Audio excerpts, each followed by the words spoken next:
Yes अर्चना जी, मैंने आपको unmute कर दिया है, please come. Rocking mentors, good morning all champion. Sir मेरी आवाज आ रही है? यस यस, बिल्कुल क्लियर। सर बहुत अच्छी होस्टिंग करते हैं, थैंक यू सर। आपने मुझे यहाँ इतने बड़े मंच पे इनवाइट किया, मुझे ऐसा लग रहा है जैसे हजारों लोगों की भीड़ में आपने मुझे इनवाइट किया है। सारी भीड़ को देख पा रही हूँ। मैं थैंक्स करती हूँ गॉड का, जिसने मुझे जन्म दिया और जन्म देने के बाद अब तक मुझे संभाले रखा। मैं थैंक्स करती हूँ अपने पेरेंट्स का, पेरेंट्स ने जिन लोगों ने मुझे इस धरती पे यहाँ इस लायक मुझे बनाया। दूसरा थैंक्स करती हूँ मैं रेनेटस वेलनेस का, रेनेटस के ऑनर का, जिन लोगों ने इस कॉन्सेप्ट को, इस बिजनेस को तैयार किया, जिसकी वजह से आज हमारी जिंदगी में बहुत बड़े चेंजेस आ रहे हैं। और मैं थैंक्स करती हूँ अपने अपलाइंस का, जितने भी अपलाइंस हैं, जैसे राजवीर सेखो सर हैं, बीरवान चौधरी सर हैं, और गुरजन सर हैं, जसप्रीत सर हैं, ओपी बाबा सर हैं, सोहन लाल कौशिक सर हैं। आप सभी अपलाइंस का थैंक्स करती हूँ। और मैं जिनका नाम लेकर के मैं अपने आप में बहुत बड़ा प्राउड फील करती हूँ, एक भगवान की तरह मैं उन्हें मानती हूँ, मिस्टर गुरमीत सर और अवतार सर। ये दोनों लाइफ में मेरी नहीं आते तो शायद मेरे जीवन में इतने बड़े चेंजेस नहीं आते। और मैं थैंक्स करती हूँ अचीवर ग्रुप के फाउंडर, जो इस इतनी बड़ी नींव को रखा उन्होंने और एक ऐसा कॉन्सेप्ट तैयार किया हम लोगों के लिए जिसका कोई जवाब ही नहीं। मिस्टर राजवीर सेखो सर और बीरवान चौधरी सर, आप मुझे सुन पा रहे हैं? आपके लिए बहुत बड़ा थैंक यू है। मेरा दिल से, दिल की गहराइयों से आप दोनों के लिए बहुत बड़ा थैंक यू है, क्योंकि आपने मुझे एक अचीवर ग्रुप का हिस्सा बनाया। सच में सर, मैं अपने दिल से बोल रही हूँ कि आपने मुझे इस लायक समझा और अचीवर ग्रुप का हिस्सा बनाया। मैं अपने दिल की गहराइयों से आपका थैंक्स करती हूँ। और मैं आने वाले टाइम के लिए अचीवर ग्रुप में जितने भी पर्सन हैं, उन सब की तरफ से आपसे बोल रही हूँ कि आपने हम सबको चुना है। आने वाले टाइम में आपके ये शानदार सिपाही ठहरेंगे, ये मुझे प्राउड है।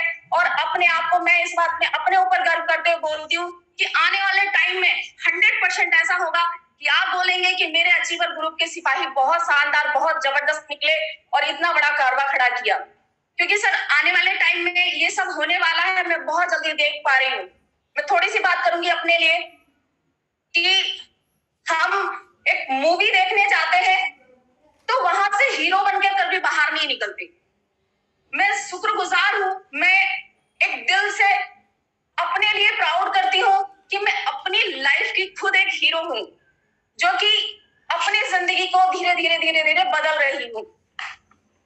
क्योंकि आने वाले टाइम में मैं ऐसा देख रही हूँ कि रेनेटस में मेरा इलाइट लेवल होगा और हजारों की भीड़ होगी, और उस भीड़ में मेरा फूलों से, तालियों की गड़गड़ाहट से स्वागत हो रहा है, ऐसा मैं फील कर पा रही हूँ। क्योंकि आज दिन मेरा इतना ज्यादा टाइम नहीं है, वो दिन मेरा होगा, वो दिन मेरा होगा, भीड़ मेरी होगी, मेरे सारे अपलायंस होंगे, वहां मेरा वेलकम कर रहे होंगे, वो दिन मेरा होगा। मैं बहुत सारा टाइम लूंगी उस दिन, दिल भर के बोलूंगी। आज टाइम का अभाव है, टाइम बहुत कम है, इसलिए मैं छोटे शब्दों में अपने लाइफ के बारे में बताना चाहूंगी। नाम अर्चना सिंह है, देहरादून से बिलोंग करती हूँ और रेनेटस में आए हुए तो काफी टाइम हो गया है, बट शुरुआत में जो कि इतने टाइम से इस काम को लोगों को करते हुए देख रही थी और कुछ अच्छा नहीं कर पा रही थी, लेकिन लोगों को पढ़ते हुए मैंने यहाँ देखा, देखने के बाद मैंने इसमें फुल टाइम वर्किंग स्टार्ट की। मैं अपने बारे में बात करूंगी।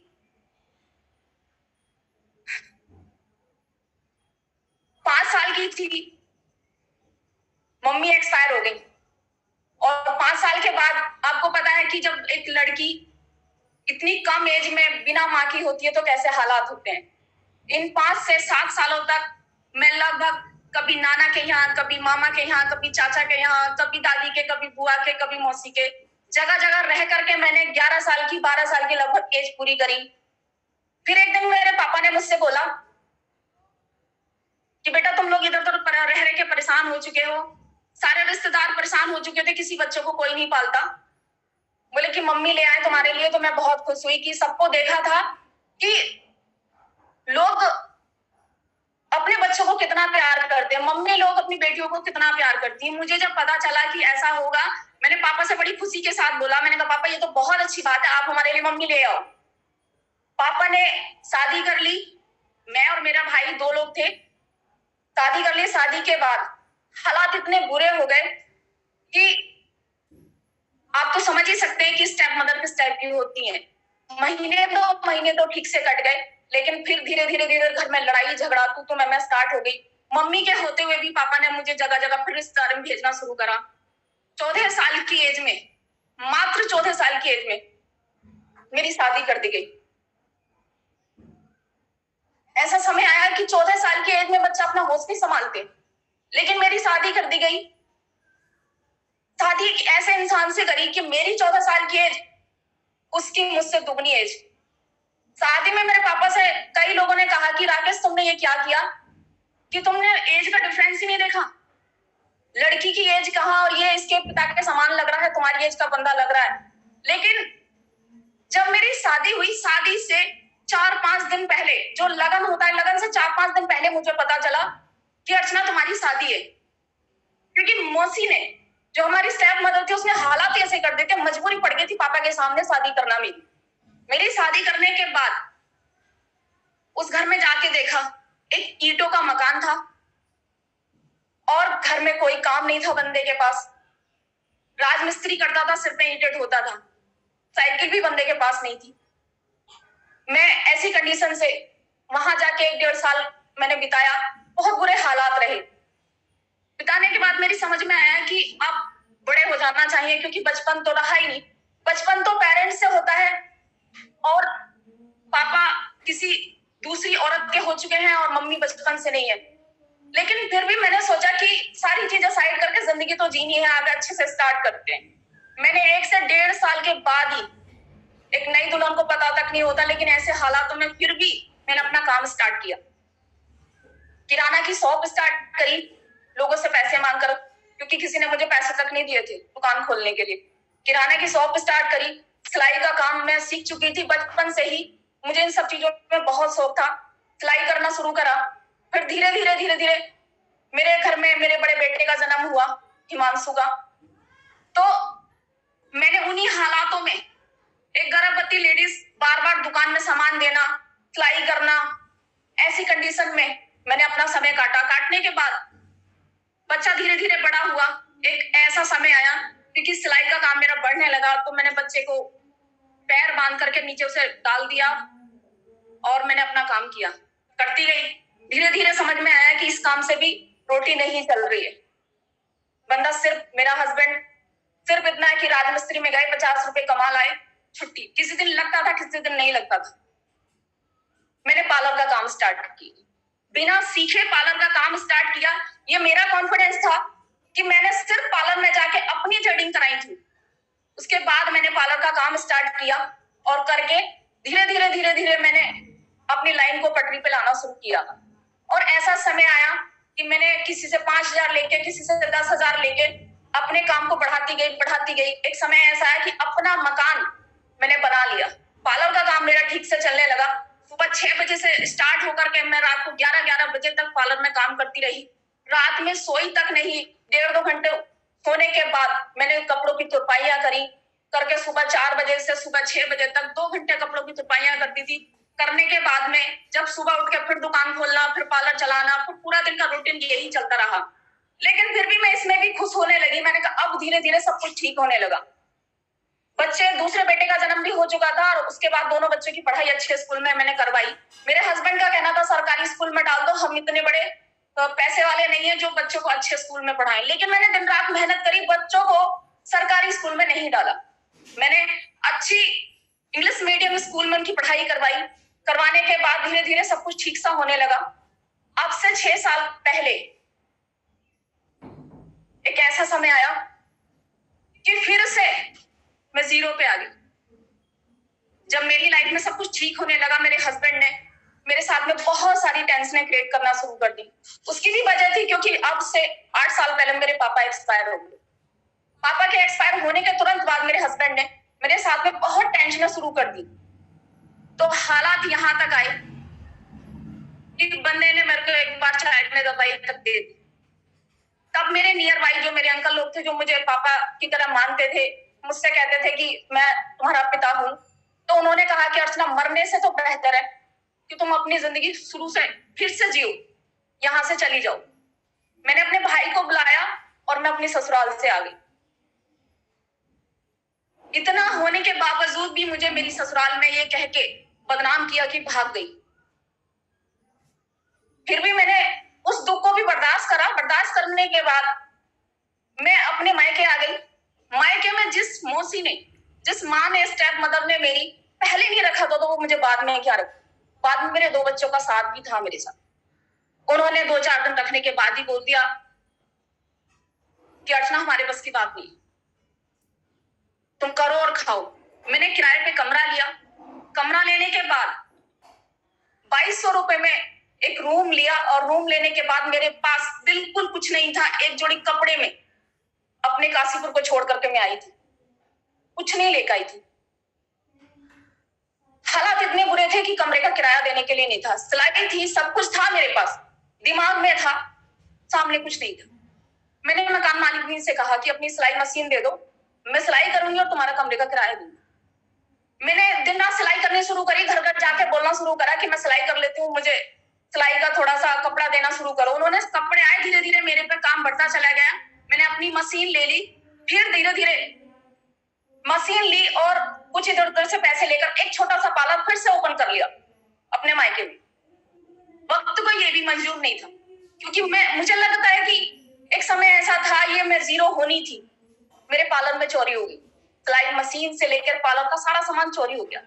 मैं फिर से जीरो पे। लेकिन फिर भी ऐसे हालात बीतते गए, समय आया कि अपनी जिंदगी को खत्म कर दूं। बिल्कुल सोचा, पूरी तरह से अपने आप को खत्म करने का सोचा। लेकिन मेरे अंकल ने मुझे समझाया कि अर्चना, जैसे बिना माँ के जिंदगी तुमने काटी, क्या अपने बच्चों की यही जिंदगी दोगे? मेरे को समझ में आया पूरी तरह से। फिर से प्रिपेयर हुई मैंने, कर नहीं, वो सब नहीं होने दूंगी जो मेरे साथ हुआ। जो मैंने अपने रिश्तेदारियों में अपना जीवन काटा, मैं अपने बच्चों के साथ नहीं होने दूंगी, क्योंकि मैंने बचपन से बड़े शौक से अपने बच्चों को पाला है। मैंने फिर से कुछ पैसे का अरेंजमेंट किया, लोन लिया। मैंने सोचा इस पार्लर से मैं अपने बच्चों को बढ़िया एजुकेशन नहीं दे पाऊंगी, मुझे अपना काम बड़ा करना चाहिए। मैंने लोन लेकर के अपना BLCC का देहरादून में कोर्स कंप्लीट किया, PDC कोर्स किया, जो कि 3.5 लाख रुपए में हुआ। उसको कंप्लीट करने के बाद न्यूजीलैंड की तैयारी कर ली।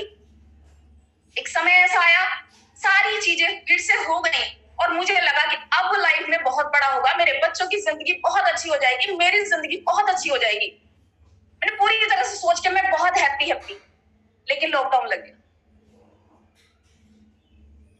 लॉकडाउन लग गया, फिर भी ऐसा सन लगा कि अब फिर से जीरो। मैं लोन की किस्तें कहां से दूंगी, मैं कहां से करूंगी, सारा पैसे का कहां से चुकाऊंगी। बहुत पूरी तरह से फिर से परेशान। हालात इतने बुरे हो चुके थे, फिर से ऐसा लगा कि किराए के कमरे पे कमरे का किराया दूं, खाना पीना करूं। ये तो ईश्वर की बहुत बड़ी कृपा हुई मेरे पे कि मेरे दोनों बच्चों का एडमिशन नवोदय विद्यालय में हो चुका था वहां पहुंचने से पहले, और रैंक पर मेरे दोनों बच्चे गए। तो कम से कम इतनी टेंशन तो नहीं थी कि मैं बच्चों को कैसे करूंगी। मेरा खुद का खाना पीना और एक कमरे पे रहना मुझे दिखाई दे रहा था।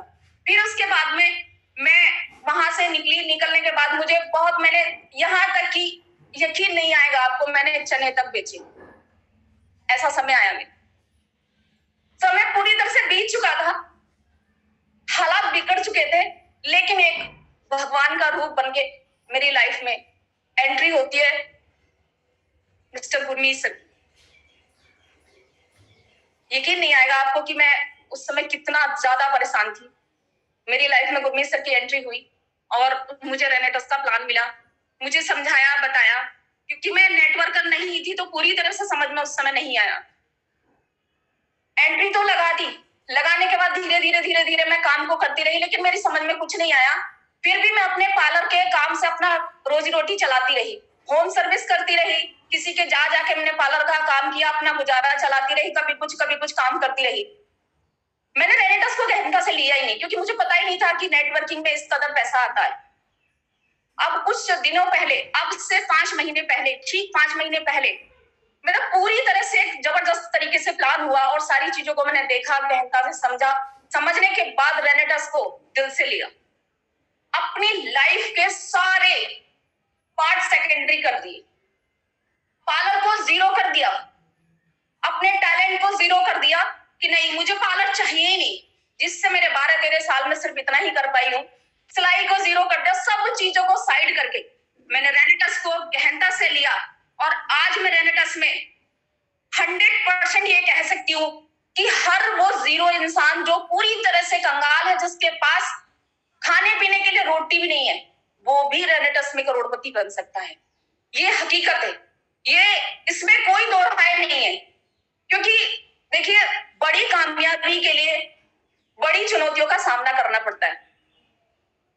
बड़ी कामयाबी के लिए एक प्रिय चीज, बहुत के लाइफ में बहुत सारी चीजें प्रिय होती हैं, उस चीज को साइड करना पड़ता है।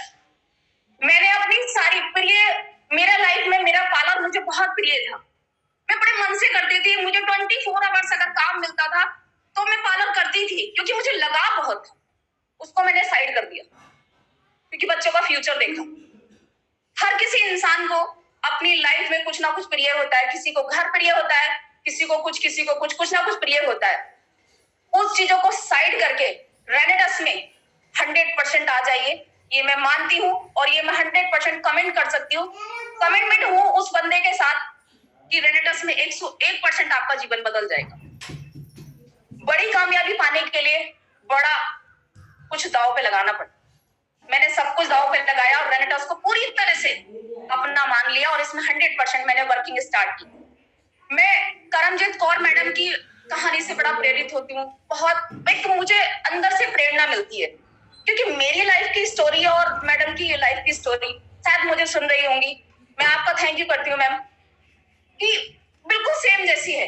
मेरे साथ भी ऐसा ही हुआ था, बिल्कुल सेम है, बिल्कुल ऐसा ही हुआ था जैसा कि मैं बोल रही हूँ और जैसा मैडम बोलती हैं। 101% ऐसी ऐसी चीजें हैं मेरी लाइफ की, शायद मैं किसी दिन बताऊंगी तो आप भी सोचेंगे कि इतना कुछ झेल के इंसान जी रहा है। आप जानते हैं कि एक अकेले लड़की का फील्ड में रहना अकेले कितना भारी होता है, कितना भारी होता है कि ना जाने कितने लोगों की नजर पड़ती है। मैं अकेले अपने जीवन को 6 साल से काट रही हूँ और अब मैं रेनेटस में जी रही, क्योंकि मुझे पूरा ड्रीम ले चुकी हूँ पूरी तरह से। 100% में इसमें आकर के बड़ा काम करने का सोच चुकी हूँ, क्योंकि मैंने रेनेटस को इस टाइप से लिया है, इस तरीके से लिया है कि मेरी जिंदगी के 1000 किलोमीटर ऐसे हैं जिसमें गाड़ी भी खराब है, पैदल भी चलना पड़ेगा, हालात बहुत बुरे रहेंगे, लेकिन मुझे चलना है, चलना है, चलना है। चलते चलते चलते चलते 1000 किलोमीटर जैसे ही पार होगा, एक मेरी लाइफ में ऐसा रन पे आएगा, मेरी लाइफ इतनी स्मूथ हो जाएगी जिसका कोई जवाब ही नहीं। फिर लाइफ में कोई झटके नहीं, कोई गड्ढे नहीं, कोई उतार चढ़ाव नहीं। और ये 1000 किलोमीटर वो हो सकते हैं, किसी को अपने फैमिली की परेशानियां, किसी को अपने कर्जे की परेशानियां, किसी के पास व्हीकल नहीं है, किसी के पास काम करने के लिए पैसा नहीं है, बहुत सारी परेशानियां।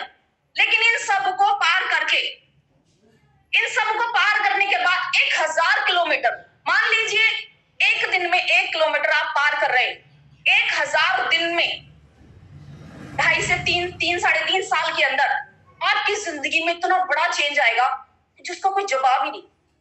ऐसा होगा कि जिंदगी बिल्कुल स्मूथ हो जाएगी। वो इन 1000 किलोमीटर से पार बहुत सारी चीजें आपका वेट कर रही हैं। एक ड्रीम वाला घर, ड्रीम कार, बच्चों की बढ़िया एजुकेशन, एक ऐसी लाइफ जिसका कोई जवाब ही नहीं। एक लड़की को समझ सकती हूँ कि गहने सबको पसंद होते हैं। यहाँ जितनी भी लड़कियां हैं मैं उनसे कहना चाहूंगी, जो अनमैरिड है वो अपनी जिंदगी में रेनेटस को शामिल कर ले, 100% करें। आप अपनी शादी 1 करोड़ की कर सकते हो, कर सकते हो या कर लोगे 100%, ये मैं बोल रही हूँ अपनी तरफ से, क्योंकि आपके पेरेंट्स को गर्व होगा। आप ये सोचेंगी या आपके पेरेंट्स ये सोचेंगे कि हमने लड़की को जन्म देके बहुत बड़ा काम किया है। उन्हें अपनी तरफ से 1 रुपए का खर्च नहीं करना पड़ेगा। आप अपने 1 करोड़ रुपए से अपनी फैमिली, रिश्तेदारी सबको खुशियां दोगे और अपनी एक बहुत शानदार आलीशान घर में शादी करोगे। आप कर सकते हो, मैं कर सकती हूँ, इतने हालातों से, इतने बुरे टाइम से निकलकर आप भी कर सकते हो। दूसरी चीज, जब घर में एक बच्चे का जन्म होता है ना, तो लड़का और लड़की देखकर ही ये तय हो जाता है। लड़की है तो उसके पैरों में बेड़ियां, पहले बेटी है, लाज बचा के चलो। शादी होती, बहू है, किसी की वाइफ है, इज्जत बचा के चलो। बहन बन गई, इज्जत बचा के चलो, भाई की इज्जत रखो। फिर माँ, तुम किसी की माँ हो, इज्जत बचा के चलो। हर तरीके से फाउंडेशन होती है। ऐसी कंडीशन भरी लाइफ से मैं अपनी आगे निकल रही हूँ, आप भी निकल सकते हो। और मैं लड़कों से कहना चाहूंगी, जिस दिन से जन्म ले लेते हैं, या जितने भी जेंट्स से सबसे कहना चाहूंगी, जिस दिन से जन्म ले लेते हैं उस दिन से खुली आजादी दी जाती है और लास्ट तक उनके पास खुली आजादी होती है। तो आप तो बहुत बड़ा कर ही सकते हैं, आपके साथ साथ हम लोग भी बहुत बड़ा कर सकते हैं। यहाँ हर लेडीज को, हर नारी शक्ति से मैं ये कहना चाहूंगी, हम बहुत बड़ा कर सकते हैं। एक घर संभाल सकते हैं, किसी एक जेंट्स को बोलिए घर संभालने के लिए, नहीं संभाल पाएंगे। हम बाहर का भी देखते हैं, घर का भी देखते हैं, लेकिन फिर भी अपना घर संभाल लेते हैं और बात भी संभाल लेते हैं। बच्चों की जिम्मेदारी, टोटली कामों को टाइम पर कर लेते हैं हम। मैं पार्लर कर रही थी, सिलाई कर रही थी और कॉस्मेटिक का काम कर रही थी, बच्चों को संभाल रही थी, सारी चीजें एक साथ बैलेंस कर रही थी। तो सिर्फ आप रेनेटस करना है तो मैं बात भी कर सकती हूँ, आप भी कर सकते हैं, 101% कर सकते हैं। अपने वर्किंग की बात करूं कि मैंने 2 से 250 किलोमीटर तक अपनी स्कूटी चलाती हूँ। 250 किलोमीटर तक वर्किंग करके जाती हूँ मैं स्कूटी से। बस से ट्रेवल करूंगी, स्कूटी से ट्रेवल करूंगी और अब फिर भी मैं काम कर रही हूँ। दिन भर में मेरी पूरी कोशिश रहती है कि 5 प्लान से मेरे कम ना हो, क्योंकि मिस्टर राजवीर सर ने मुझे बताया था कि अर्चना कुछ हो जाए, जब तुमने 100% इसने करना है तो 5 प्लान होने चाहिए। मैं 5 प्लान पर डे के करती हूँ। कोशिश रहती है, किसी दिन बाई चांस 4 हो जाते हैं, मेरे 5 प्लान पर डे के होते हैं और मेरा दिन पे दिन बिजनेस बढ़ता जा रहा है। ये 101 कमिटमेंट है कि बहुत बड़ा काम होगा, आने वाले टाइम में बहुत बड़ा काम होगा। और मैं थैंक यू करती हूँ सर, गुरमीत सर, आप मुझे शायद सुन पा रहे हैं कि सच में आपने मेरी जिंदगी बदल दी। इतने बुरे हालातों से एक नाली में गिर चुकी थी, पूरी तरह से जिंदगी जीरो हो चुकी थी, कुछ नहीं था मेरे पास, आपने मेरी लाइफ को बदल दिया। Thank you sir. और मिस्टर अवतार सर, आपका भी बहुत बड़ा थैंक यू, क्योंकि आपने मुझे फील्ड में वर्क करना सिखाया, प्लान करना सिखाया, लोगों से बात करना सिखाया। बहुत बड़ा थैंक यू आपको, दिल से थैंक यू। और आप सबसे मैं कहना चाहूंगी कि जिंदगी मिली है, इसे जी लो, क्योंकि जिंदगी दोबारा नहीं मिलती। ये तो मैं थैंक यू करती हूँ गॉड का, उस भगवान का, कि मेरे हाथ पैर नहीं कटे। मेरे हाथ पैर कट गए होते तो मैं किसका सहारा लेके आगे बढ़ती। अरे जीवन तो पूरी तरह से ठीक है, हालात उतार चढ़ाव आए, सब बीत गया, आगे अच्छा करेंगे। जिंदगी में हाथ पैर कट जाने का गम करो कि चलो कट गए, अब कैसे करेंगे, लेकिन उनको भी देखो जिनके हाथ पैर नहीं है, वो भी काम कर रहे हैं। मैं पूरी तरह से स्वस्थ हूं, ये धन्यवाद है उसका, और मुझे इसीलिए बचा के रखा है। मैं अपनी बातों में बहुत सारी बातें, हो सकता है कि आप लोगों को कहीं ना कहीं बुरी लग गई हो, चलिए सॉरी चाहूंगी और मैं अपनी बाड़ी को यहीं विराम दूंगी। थैंक यू सर, और thank you Rajveer Shekhu sir, Birbhan Chaudhary sir, आप सभी का बहुत बहुत बड़ा थैंक यू कि आपने मेरी जिंदगी बदल दी। मिस रेनेटस का बहुत बड़ा थैंक यू, और मिस्टर गुरमीत सर, अवतार सर, आपका बहुत बड़ा थैंक यू। और सॉरी टू कि मैं अपनी टीम का सॉरी बहुत बिग सॉरी कि मेरी टीम मेरे साथ इतनी बड़ी और इतनी अच्छी है कि पता नहीं मुझे ये ईश्वर की कहां से कृपा हो गई। मेरी टीम के एक पर्सन मेरे लिए इतने प्रोटेक्टिव है कि मैं कहीं जाती हूँ, देर सवेर हो जाती है, मुझसे बोलते मैम टाइम से अपने घर पे पहुंच जाना। जब तक मैं अपने रूम पे ना पहुंच जाऊं तब तक पीछे से कॉल आता है, पहुंच गए? मैंने हाँ पहुंच गई।